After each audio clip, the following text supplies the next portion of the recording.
ไมเกรนถ้าใครฟังอาจดูว่ามันไม่รุนแรงก็แค่ปวดหัวแต่คนที่ปวดบางครั้งปวดเจียนตายปวดจนโลกหมุนยืนอยู่สุดไปก็มีถ้าปวดตอนกลางคืนเนี่ยนอนกันไม่ได้เลยทีเดียวเรียกได้ว่าสภาพตอนเช้าเหมือนผีดิบเลยยิ่งกว่านั้นสุขภาพจิตก็เสียเคยนอนร้องไห้ไม่อยากเป็นแล้วทำไมอ่อนแอขี้โรคขนาดนี้เป็นขนาดที่ว่าตอนเช้าร่าเริงวีดว้ายอยู่กับเพื่อนบ่ายปวดหัวอาเจียนไม่มีแรงเดินต้องรีบกลับไปนอนเคยต้องนอนอยู่กับเตียงเป็นอาทิตย์พอลุกแล้วโลกหมุนก็มี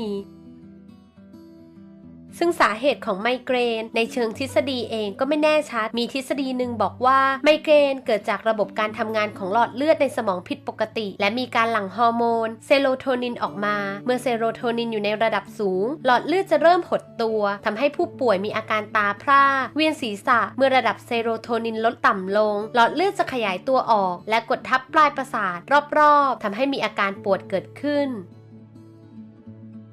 ไมเกรน2ประเภทที่พบบ่อยที่สุดคือไมเกรนแบบมีอาการนำและไมเกรนแบบไม่มีอาการนำความแตกต่างที่ชัดเจนของไมเกรน2ประเภทนี้คือไมเกรนแบบมีอาการนำจะมีอาการเตือนในช่วง 10-30 นาทีก่อนเกิดอาการปวดหรือที่เรียกว่าออร่าโดยผู้ป่วยมักจะเห็นแสงจ้าเช่นซิกแซกหรือตาพร่ามัวไปชั่วขณะบางรายอาจเกิดอาการพูดติดขัดชาตามแขนและขาหน้าหรือมือกระตุกและมีอาการมึนงงส่วนไมเกรนชนิดไม่มีอาการนำจะไม่มีออร่าแต่ก่อนปวดผู้ป่วยมักมีอาการหลายอย่างเช่นอารมณ์แปรปรวนไม่มีแรงหรือบวมน้ำโดยทั่วไปไมเกรนชนิดไม่มีอาการนำมักจะเกิดขึ้นช้ากว่าแต่มีอาการนานกว่าจึงส่งผลต่อชีวิตประจำวันมากกว่าไมเกรนชนิดมีอาการนำ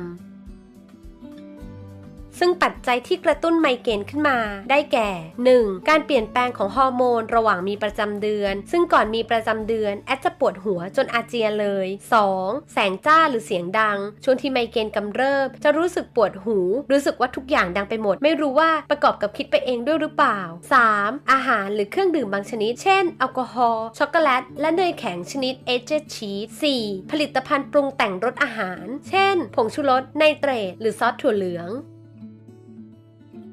5. นิโคตินคาเฟอีน 6. ความเครียดการใช้ร่างกายหนักเกินไปการอดนอนอันนี้คอนเฟิร์มว่าเกี่ยวข้องแน่นอนช่วงไหนเครียดนอนน้อยพักผ่อนไม่พอรู้เรื่อง 7. การอดอาหารการรับประทานอาหารไม่ตรงเวลา 8. อากาศเปลี่ยนแปลงโดยเฉพาะกับคนที่เป็นภูมิแพ้อากาศมันเกี่ยวจริงๆอย่างก่อนฝนตกแอดจะน้ำมูกไหลก่อนคนรอบข้างก็จะรู้และฝนจะตกหลังจากนั้นก็จะคัดจมูกนอนไปหายใจไม่ออกทีนี้แหละก็เป็นสาเหตุให้นอนน้อยก็ไปกระตุ้นไมเกรนเป็นวงจรอุบัติไปเรื่อยๆ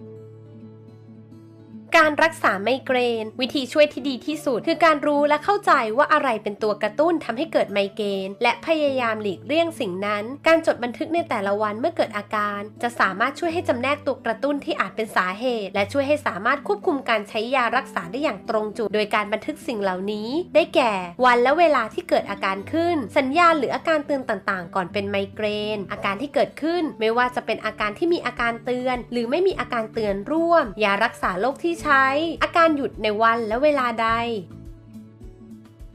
แพทย์แนะนำให้ลดความเครียดและหลีกเลี่ยงอาหารบางชนิดเพื่อป้องกันและช่วยควบคุมไมเกรนรวมทั้งอาการปวดศีรษะอันเกิดจากความผิดปกติของหลอดเลือดอื่นๆนอกจากนี้การออกกำลังกายสม่ำเสมอก็ช่วยลดความถี่และความรุนแรงของไมเกรนได้เป็นอย่างดี